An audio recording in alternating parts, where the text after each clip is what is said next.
नमस्ते प्रिय छात्र छात्राओं। जो विद्यार्थी शिक्षक द्वितीय श्रेणी भर्ती परीक्षा की तैयारी कर रहे हैं उन सबको मेरा नमस्कार। आज bamboo sir Hindi classes app के ऊपर आपका जो जीके का प्रथम प्रश्न पत्र होता है सेकंड ग्रेड में, उसमें पाठ्यक्रम की चर्चा करते हैं। देखिए, कोई भी तैयारी हमें करने से पहले सबसे पहले उसके पाठ्यक्रम के स्वरूप की जानकारी हमें आवश्यक है, क्योंकि उसके बिना हम लोग कुछ नहीं कर पाएंगे। देखिए, आप लोगों को जो आपका जीके का जो पेपर है, आपको सबसे पहले ये देखना चाहिए कि भाई इसमें कितनी यूनिट है और मुझे कौन-सी यूनिट को कैसे पढ़ना है, इसके ऊपर हमें चर्चा करनी चाहिए।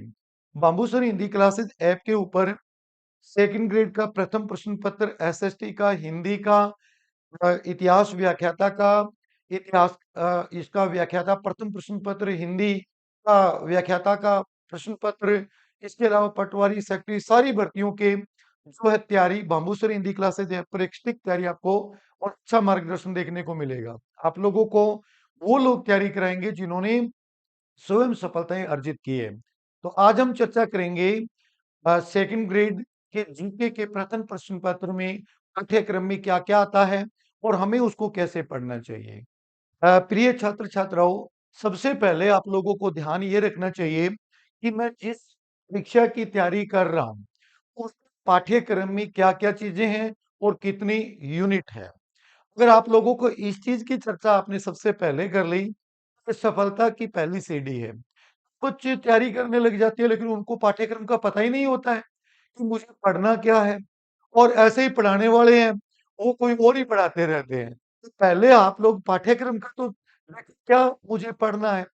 आपका जो सेकंड ग्रेड का जीके है, मैं आप लोगों को एक बात पुनः बता देता हूँ कि रीड से सिंपल पेपर सेकंड ग्रेड का आता है और सेकंड ग्रेड से सिंपल पेपर फर्स्ट ग्रेड का आता है। यानी रीड सबसे टफ है, उसके बाद सेकंड ग्रेड सिंपल है और उससे सिंपल हमारी व्याख्याता है। तो आप लोग सेकंड ग्रेड का जो पेपर है, आपने रीड की जो तैयारी की थी उसका 50% पढ़ लीजिएगा, इसमें सिलेक्शन हो जाएगा। मैं चर्चा करता हूँ आपके जीके के इस प्रश्न पत्र में कितनी यूनिट है। इसमें 4 यूनिट है आप लोगों के लिए। आपको चारों यूनिट को बराबर चलाना है। आप किसी भी यूनिट को कम मत रखना। हाँ, ये मैं आपको नहीं कहूँगा कि आप बहुत ज़्यादा डीपली पढ़ना।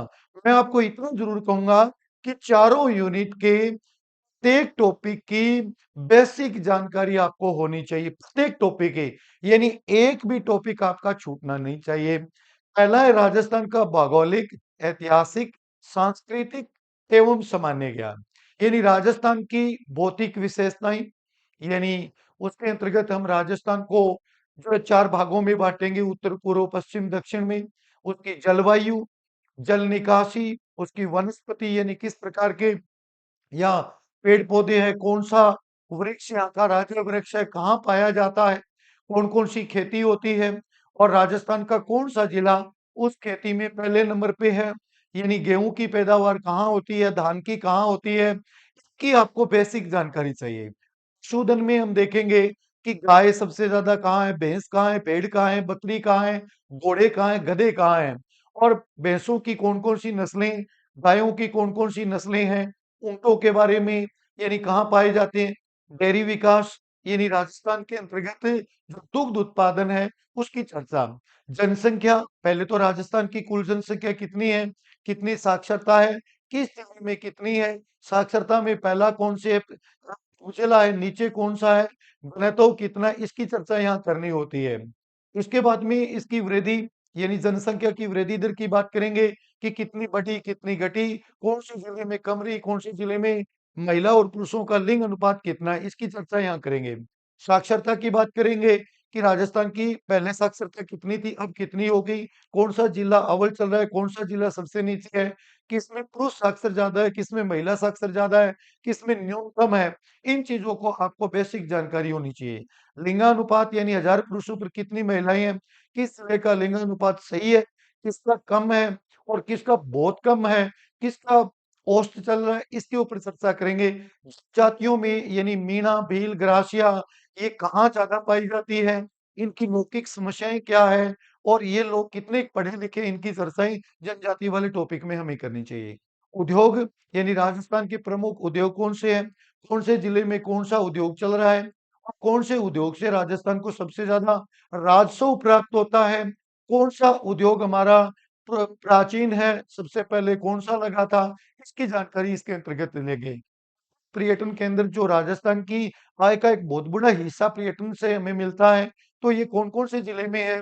कहाँ पे कौन से देवी का मंदिर है? कौन से देवता का मंदिर है? इस श्रेणी के अंतर्गत और उसके अलावा जो हमारी झीलें इसके अलावा हमारे झरने, इनकी चर्चाएँ हम लोग यहाँ करेंगे भी। ये यहाँ पर्यटन केंद्र इस झील के किनारे है, इस झरने के किनारे वो इसके अंतर्गत है। राजस्थान की प्राचीन संस्कृति और सभ्यता यानी इसमें कालीबंगा, आहड़ सभ्यता, गणेश्वर और बेराठ यानी यहाँ पे जो सिंधु घाटी सभ्यता के अवशेष है, उसकी जानकारी, उनकी नगर योजनाएँ कैसी थी, उनमें वहाँ किस प्रकार की फसलें थी, उन लोगों के किस प्रकार की प्रशासनिक व्यवस्थाएँ थी, इसकी चर्चा हम लोग यहाँ करेंगे। यहाँ पे कौन-कौन सी धातुएँ मिली थी, कौन-सी तांबे का प्रयोग कहाँ हुआ, लोहे का प्रयोग कहाँ हुआ, पे गेहूँ होता था, कहाँ राई होती थी, कहाँ चावल होता था और यहाँ की राज सत्ता किस प्रकार की थी, इसकी चर्चा हम लोग इस क्षेत्र के अंतर्गत करेंगे। यानी राजस्थान के इसके बाद राजस्थान का इतिहास जो है, वो 8वीं से लेके 18वीं शताब्दी तक इसके अंतर्गत हम लोग जो चर्चा करेंगे, वो है इसमें गुर्जर प्रतिहार, अजमेर के चौहान, दिल्ली सल्तनत के साथ उसके संबंध, मेवाड़, रणथंभौर और जालौर, स्पेसिफाई इनके बारे में आपको चर्चा करनी है। राजस्थान और मुगल यानी मुगलों के साथ जो युद्ध हुए, उसमें सांगा प्रताप, आमेर के मानसिंह, चंद्रसेन राय, बीकानेर के सिंह और मेवाड़ के राज सिंह यानी मुख्य रूप से इनकी चर्चा आपको करनी पड़ेगी। राजस्थान का स्वतंत्रता संग्राम 1857 की क्रांति राजस्थान के अजमेर से शुरू हुई थी और उसके संदर्भ में हम इसमें विस्तृत से चर्चा करेंगे। राजनीतिक जागृति, प्रजामंडल आंदोलन, किसान और जनजातीय आंदोलन यानी हमारे यहाँ पे बहुत सारे प्रजामंडल आंदोलन हुए थे, किसान आंदोलन हुए थे जिसमें बिचौलिया किसान आंदोलन की स्पेसिफाई के रूप में लोगों को देखना पड़ेगा। राजस्थान का एकीकरण समाज और धर्म यानी राजस्थान का एकीकरण कितने चरणों में हुआ? यहाँ पे किस प्रकार के समाज है, हमारे क्या-क्या धर्म है, लोक देवता और लोक देवियाँ यानी कौन-कौन से लोक देवता हैं, कौन-कौन सी लोक देवियाँ हैं। इसके साथ राजस्थान के संत, प्रमुख थे राजस्थान के संतों की जिसके अंतर्गत हमारे राजस्थान के जो प्रमुख संत हैं, उसकी रैदास की चर्चा करेंगे। हम लोग इसमें सुंदरदास की करेंगे, रजब जी की करेंगे, जो प्रमुख संत राजस्थान से संबंधित है, उनकी चर्चाएँ यहाँ देखेंगे। वास्तुकला में हमारे मंदिर किस शैली के बने हुए हैं, किले और महल, कौन-सा किला रेगिस्तान का द्वार कहलाता है, कौन-सा किला पश्चिम का द्वार है, कौन-सा किला प्रहरी है, कौन-सा किस नदी के किनारे है, किले और महल यानी यहाँ के जो प्रमुख महल है, उसकी चर्चाएँ, पेंटिंग यानी हमारी विभिन्न प्रकार की यहाँ जो है चित्रकलाएँ मशहूर रही है राजस्थान की, मेले और त्योहार जो जिसके अंतर्गत कौन-कौन सा मेला प्रसिद्ध है, कहाँ पे जो पशुओं का मेला लगता है, कहाँ पे घोड़ों का मेला लगता है, ये सारी चीज़ें यहाँ देखनी पड़ेगी। रीति-रिवाज मतलब कौन-कौन से हमारे लौकिक त्योहार हैं, जैसे करवा चौथ का त्योहार है, तीज का त्योहार है, कजली तीज है, पोशाकें और आभूषण यानी कौन-कौन सी महिलाएँ कौन-सा आभूषण पहनते हैं, पुरुषों की कौन-सी पोशाक लगी थी, इसकी विस्तार से चर्चा करनी पड़ेगी। लोक संगीत और नृत्य, भाषा और साहित्य। देखिए लोक संगीत और नृत्य यानी कालबेलिया है, ये हमारा बहुत सारे घूमर है या यहाँ के लौकिक जितने भी नृत्य हैं उनकी चर्चाएँ यहाँ करेंगे। भाषा और साहित्य यानी राजस्थान का कौन-कौन सा लिटरेचर बहुत ज़्यादा प्रसिद्ध था, पृथ्वीराज रासो की बात करेंगे। यहाँ पे बहुत सारे अन्य ग्रंथों की चर्चा यहाँ करनी पड़ेगी। राजस्थान की राजनीतिक एवं प्रशासनिक व्यवस्था यानी राज्यपाल के कार्यालय, राज्यपाल के क्या कार्य हैं? कौन से अनुच्छेद के तहत राज्यपाल की नियुक्ति होती है? राज्यपाल को कौन-कौन सी शक्तियाँ प्राप्त हैं? भूमिका, कार्य, मुख्यमंत्री और मंत्रिमंडल का विस्तार कैसे होता है? कैबिनेट कैसे गठित होती है? मुख्यमंत्री कौन से अनुच्छेद के तहत लिए जाते हैं? इन सब की चर्चाएँ कैबिनेट का विघटन कैसे होता है? संगठन कैसे बनता है? इन सभी की चर्चाएँ हम लोग यहाँ पे करेंगे। राज्य का सचिवालय, मुख्य सचिव और राजस्थान लोक सेवा आयोग का संगठन एवं उसकी भूमिकाएँ, राज्य का मानव अधिकार आयोग यानी कितने मेंबर हैं? अध्यक्ष कौन है? वर्तमान में लेटेस्ट कौन है? पहला कौन बना था? पंचायती राज यानी कब शुरुआत हुआ था, पंचायती राज कितने स्तर का गठन है, इसके ऊपर पहले कितने स्तर का था, राजस्थान में राज्य विधानसभाओं का यहाँ पे जिक्र करेंगे। इसके साथ-साथ हम लोग राजस्थान के करंट अफेयर्स में सामाजिक और आर्थिक से संबंधित राज्य स्तर पर प्रमुख वर्तमान मुद्दे, घटनाएँ, राजनीति, खेल और खेल पहलू वर्तमान में जो हमारी विधानसभा का गठन हुआ है, उसमें कौन किसके पास कौन-सा मंत्रालय है, कि खेल में कौन-कौन सा खेल में जो है गोल्ड मेडल लेके आए हैं, कौन से खेलों में हमारे जो खिलाड़ी हैं उन्होंने भाग लिया है, उसकी चर्चाएँ यहाँ करेंगे। विश्व में भारत का सामान्य ज्ञान, इसमें वर्ल्ड ज्योग्राफी की बात करेंगे, महाद्वीप, महासागर, उनकी विशेषताएं, वैश्विक पवन प्रणाली, पर्यावरण मुद्दे, रणनीतियां, वैश्वीकरण, उसके प्रभाव, जनसंख्या वितरण और प्रवास, यानी ये वर्ल्ड ज्योग्राफी के अंतर्गत इतनी चीजें लेंगे। भारत की भौतिक विशेषताएं, मानसून प्रणाली, जल निकासी, भारत की वनस्पति और ऊर्जा संसाधन, जिसके अंतर्गत सौर ऊर्जा की चर्चा हम लोगों को यहाँ पे देखनी पड़ेगी। भारतीय अर्थव्यवस्था के अंतर्गत भारत में कृषि यानी सबसे ज्यादा कौन सी फसल होती है, कितना एरिया है, उद्योग और सेवाएं, उसका वृद्धि और विकास, भारत का विदेशी व्यापार, रुझान, संरचना और दिशाएं, भारतीय संविधान में राजनीतिक व्यवस्था, विदेश नीति, भारत सरकार अधिनियम के विशेष संदर्भ में भारत का संवैधानिक इतिहास 1919 से 1935 तक, राष्ट्रीय आंदोलन में गांधी का योगदान, भारतीय संविधान, अम्बेडकर की भूमिका, संविधान का निर्माण, मुख्य विशेषताएं, मौलिक अधिकार, मौलिक कर्तव्य, राज्य के नीति निर्देशक सिद्धांत, ये सारे topic bamboo sir Hindi classes app में यानी सेकंड ग्रेड के प्रथम प्रश्न पत्र के अंतर्गत सरल और सिंपल भाषा में संपूर्ण पीडीएफ के साथ मौजूद है। लाइव क्लासें लगती है, सारे टॉपिक आपको पूर्णता के साथ सरल भाषा में वो लोग कराएंगे जिन्होंने स्वयं सफलताएं अर्जित की है।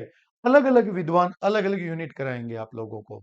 भारतीय राष्ट्रपति प्रधानमंत्री के कार्यालय, राजनीतिक दल और दबाव समूह है, भारत की विदेश नीति के सिद्धांत, इसके निर्माण में नेहरू का योगदान, भारत और यूएनओ विशेष संदर्भ में अंतर्राष्ट्रीय राजनीति में उभरते रुझान वैश्वीकरण के लिए, ये 3 यूनिट हमारी जीके की रहती है और चौथी यूनिट हमारी है शिक्षा मनोविज्ञान की, जिसकी कक्षाएं बाम्बूसर हिंदी क्लासेस ऐप के ऊपर हमारे विद्वान साथी ले रहे हैं। शैक्षणिक मनोविज्ञान में शिक्षक के लिए इसका क्या अर्थ है, दायरा, निहितार्थ, कक्षा की स्थितियां, शिक्षार्थी का विकास। देखिए, एक शिक्षक को मनोविज्ञान का ज्ञान होना आवश्यक है, क्योंकि शिक्षा एक मानसिक प्रक्रिया है। तो मानसिक प्रक्रिया है, तो हमें मानव के जो मन का जो विज्ञान है, उसकी जानकारी आवश्यक है, इसलिए ये यूनिट डाली जाती है। ये यूनिट आप लोगों को हर पेपर में काम करेगी। वृद्धि और विकास की अवधारणा शारीरिक, भावनात्मक और संज्ञानात्मक, साथ साथ नैतिक और सामाजिक विकास, सीखना यानी अधिगम, इसका अर्थ और प्रकार, सीखने के विभिन्न सिद्धांत और निहितार्थ हैं। शिक्षक के लिए सीखने का हस्तांतरण, सीखने को प्रभावित करने वाले कार्य, रचनावादी सीखना, व्यक्तित्व, इसका अर्थ, सिद्धांत और माप, समायोजन और इसकी क्रियाविधि और कुसमायोजन, बुद्धिमत्ता और रचनात्मकता, अर्थ, सिद्धांत और माप, भूमिका, सीखना, भावनात्मक, बुद्धिमत्ता की अवधारणा और अभ्यास, प्रेरणा, सीखने की उपलब्धि की प्रक्रिया में अर्थ और भूमिका की प्रेरणा, यानी ये इसके यूनिट में आएंगे। व्यक्तिगत विभिन्नताएं, यानी एक आदमी से दूसरा आदमी भिन्न, उसकी बौद्धिक उपलब्धि, बौद्धिक स्तर पे, अर्थ एवं स्रोत, विशेष बच्चों की शिक्षा यानी आवश्यकताएं, और प्रतिभाशाली धीमी गति से सीखने वाले और अपराधी बच्चे, यानी हमें बालकों का मनोविज्ञान के आधार पर वर्गीकरण करना चाहिए। शिक्षा में अवधारणा और निहितार्थ, आत्म अवधारणा, दृष्टिकोण, रुचि और आदतें, योग और सामाजिक कौशल। देखिए, कुल मिला के आप लोगों के इस सेकंड ग्रेड के प्रथम प्रश्न पत्र में 4 यूनिट है। आप चारों भागों को बराबर पढ़िएगा, तो आप लोग निश्चित रूप से अच्छे मार्क के साथ आगे बढ़ोगे। देखिए, जितनी भी मैं आप लोगों को ये तो नहीं कहूँगा कि लोग आपको अच्छा नहीं पढ़ाते हैं, बहुत अच्छा पढ़ाते हैं, लेकिन इसमें एक समस्याएँ हैं। जो कोचिंग सेंटर्स होते हैं, जो ये बड़ी-बड़ी अकेडमियाँ होती हैं, उनमें एक दोष पाया जाता है। ये लोग 1 और 2 यूनिट भी बहुत अच्छा करवाते हैं, उसके बाद उसको जल्दी से आपको निपटाने का प्रयास करते हैं। तो मेरी आपको ये अवधारणा रहेगी कि सबसे पहले आप इस पाठ्यक्रम का ढंग से अवलोकन कीजिए। क्या आपकी चारों यूनिट बराबर चल रही है? सभी यूनिट के सभी टॉपिक की बेसिक जानकारी हासिल कर लेना। ऐसा ना हो कि मान लो इसकी एक यूनिट तो आपने बहुत ही डीपली पढ़ ली, बाकी 3 यूनिट पे आपने चर्चा ही नहीं की। तो देखिए निश्चित रूप से आपको सफलता नहीं मिलेगी, क्योंकि हमें सफलता तभी हासिल होती है जब हमें सभी यूनिट के सभी टॉपिक के ऊपर हमें बेसिक जानकारी हो। मैं आपको कभी भी उसमें कठिनता के स्तर पर जाने की राय नहीं दूँगा। आप लोग पहले तो सभी टॉपिक्स को आप जो रजिस्टर आपने लगा रखा है, आपके रजिस्टर के 2 पेज पे पेन से पाठ्यक्रम लिखिए। यानी ऐसे 4 यूनिट बना के लिखना आप लोग। पहली यूनिट बनाई आपने नंबर 1 डाल के जैसे मान लो 1 नंबर मैंने यूनिट ऐसे बनाई है, तो आप भी अपनी उस कॉपी के अंदर अपने हाथ से लिखिएगा कि राजस्थान का भौगोलिक, ऐतिहासिक, सांस्कृतिक समान्य इसमें 1 नंबर टॉपिक भौतिक विशेषताएं, 2 नंबर टॉपिक जलवायु, 3 नंबर टॉपिक जल निकासी, 4 नंबर टॉपिक वनस्पति, 5 नंबर टॉपिक कृषि, फिर पशुधन, ऐसे लिखना। और उसके बाद आप उस कॉपी के अंदर काम करना शुरू करना। भौतिक विशेषताएं सारी बात आ गई, जलवायु आ गई, वनस्पति आ गई।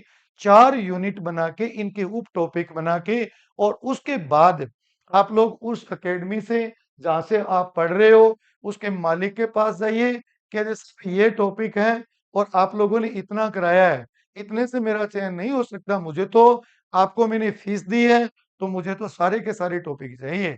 एक भी टॉपिक अगर नहीं कराता है, तो आपको जितने पैसे लिए हैं, उस पैसे का उतना प्रतिशत उससे कटवा दो कि इतने पैसे मेरे वापस कर भई, आपने इतने टॉपिक नहीं कराए हैं। तो आप औसत बनाना, जैसे आपके 20,000 रुपए उसने आपसे फीस भराई, तो आप 1 यूनिट के 5,000 रुपए पे किए आपने। अब 1 यूनिट के अंदर आप देखिएगा कितने टॉपिक हैं, 50 टॉपिक है तो 1 टॉपिक आपका 100 रुपए का है। 1 टॉपिक अगर कम करा रहा है तो 100 रुपए वापिस लो, आपका अधिकार है वो, ठीक है? अगर नहीं दे रहा है, तो आप लोग उससे बात कीजिए, देना पड़ेगा भई, या तो हमें पूरे टॉपिक का। आप ऐसे करना, जितने पैसे आपने उसको दिए हैं, उतने टॉपिक का भाग दे देना, उतने रुपए का 1 टॉपिक है, अगर उतना पहले रजिस्टर में आपके टॉपिक लिखे होने चाहिए, क्योंकि आपके पास पाठ्यक्रम ही नहीं है, तो आप पढ़ोगे क्या? तो पाठ्यक्रम लेके जाइए और बात कीजिएगा। तो आप ठगी से बचिए, चारों यूनिट को बराबर चलाइए और आपकी मार्गदर्शन की अगर आवश्यकता है, पैसे नहीं लगाने हैं, तो bamboo sir Hindi classes app पर आ जाइए। ये आपकी बेसिक इसमें फीस के ऊपर यानी बेसिक मात्र जो सुविधा शुल्क है वो आपसे ली जाएगी। बाकी कोई पैसा नहीं, मार्गदर्शन आपका अच्छा मिलेगा। धन्यवाद bamboo sir Hindi classes app में।